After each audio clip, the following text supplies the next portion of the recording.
Bab 3294. Rumah leluhur keluarga Li. Saudara Wei, menurutmu, apakah Eric Qin mengatakan yang sebenarnya?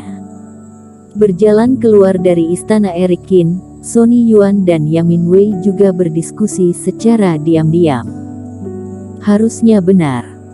Eric Qin ini bisa sampai ke posisi penatua di Aula Bintang, ucapannya harus punya kredibilitas, kata Yamin Wei.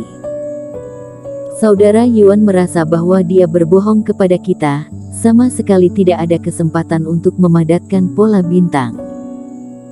Belum tentu juga, tetapi aku selalu merasa bahwa jika masalah ini tidak ada keuntungan baginya, dia sedikit terlalu antusias.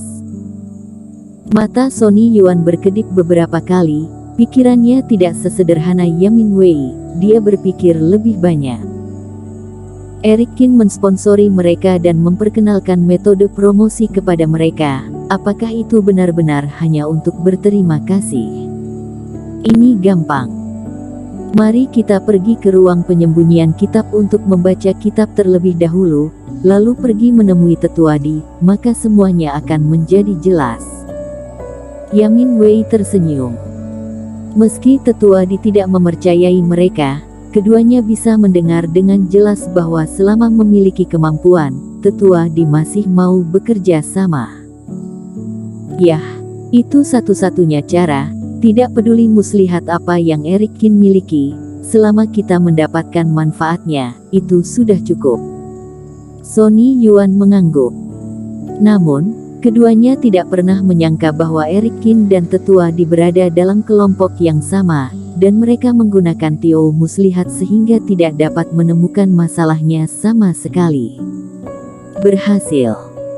Setelah keduanya pergi, di istana, Tetua Di, yang tidak pergi sama sekali, berjalan masuk dari bayang-bayang. Sekarang dia mulai sedikit mengagumi Eric Qin yang menipu kedua orang ini untuk mengajar hanya dalam beberapa kata, bahkan semua uang yang dihasilkan akan jadi miliknya sendiri. Kemampuannya mengerjai orang ini terlalu menakutkan. Seharusnya tidak menjadi masalah. Selama keduanya mengajar sepenuh hati, mereka pasti tidak lebih buruk dari aku, kata Eric Qin. Bagaimanapun juga Sonny Yuan berdua adalah jenius yang telah terkenal selama bertahun-tahun, tidak kekurangan keterampilan nyata, mereka juga pasti akan bekerja keras demi memadatkan pola bintang untuk diri mereka sendiri. Selain itu, objek yang diajar semuanya adalah kultivator tingkat rendah, tidak akan terjadi kesalahan. Tetua Di mengangguk dan menyentuh dagunya. Kenapa aku merasa aku bisa melakukan ini tanpamu? Hutan bintang padat milik Istana Bintang. Jika dia bernegosiasi dengan Sonny Yuan secara langsung, apakah juga dapat menukar kesempatan untuk mengajar? Itu benar. Eric Qin menjawab.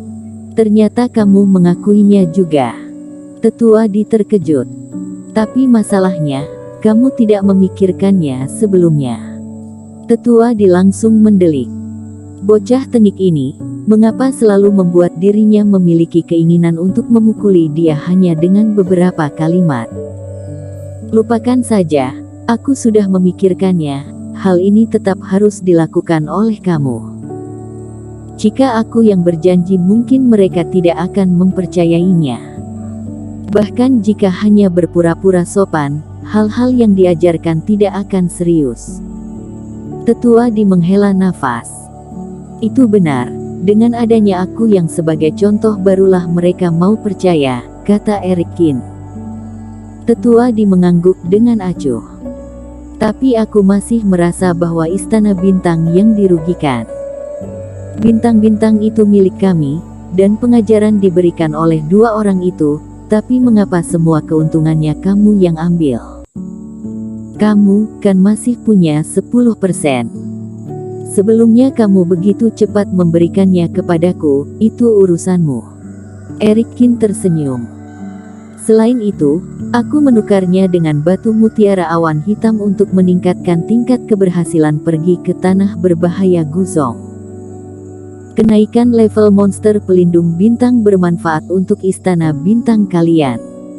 Masuk akal juga kata-katamu.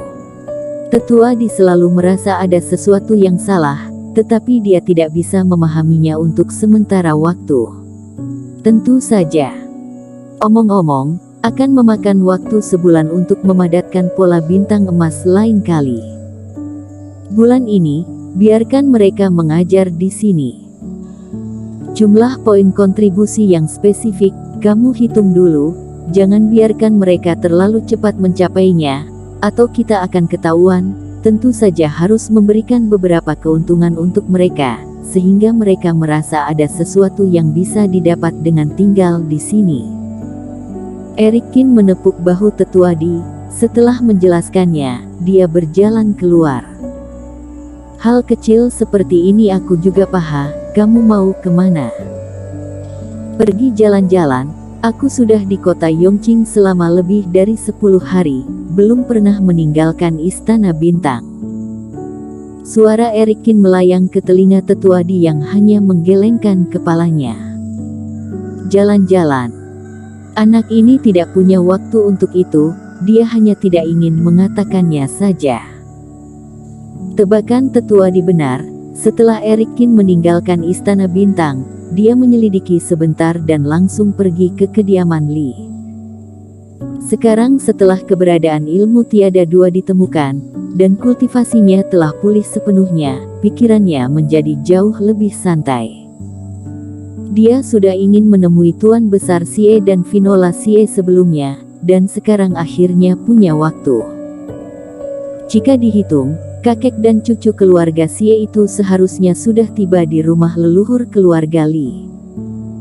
Erikin juga merindukan kedua kakek dan cucu yang telah membantunya saat memasuki daratan Jiushu itu. Melihat penampilan mengenaskan Sony Yuan berdua saat ini, jika bukan karena Tuan Besar Xie, dirinya masih harus menghabiskan banyak tenaga dan membuang lebih banyak waktu. Gadis yang bernama Vinola Xie itu memiliki nama yang sama dengan Vinola Su. Dia juga memiliki tubuh berjiwa es. Ini membuat Erikin sedikit kasihan, tetapi dirinya telah memberikan pil mujarab kepada gadis itu. Seharusnya saat ini sudah pulih dan mulai berlatih. Segera, sebuah mansion yang agak besar muncul di depan Erikin. Selain Istana Bintang, dua kekuatan utama Qingsu adalah keluarga Li dan Partai Tianwu. Namun, markas kedua kekuatan besar tersebut tidak berada di kota Yongqing. Kota Yongqing adalah tempat berjaya keluarga Li, rumah leluhurnya juga ada di sini, jadi jika ada upacara tetap akan diadakan di tempat ini. Keluarga Li, sebagai anggota keluarga terkemuka kota Yongqing, sama sekali tidak sulit untuk diselidiki. Berhenti, rumah leluhur keluarga Li tidak diizinkan masuk oleh sembarang orang. Namun, begitu Erikin berjalan ke depan pintu, seseorang menghalangi jalannya. Belasan penjaga mengawasi Erikin.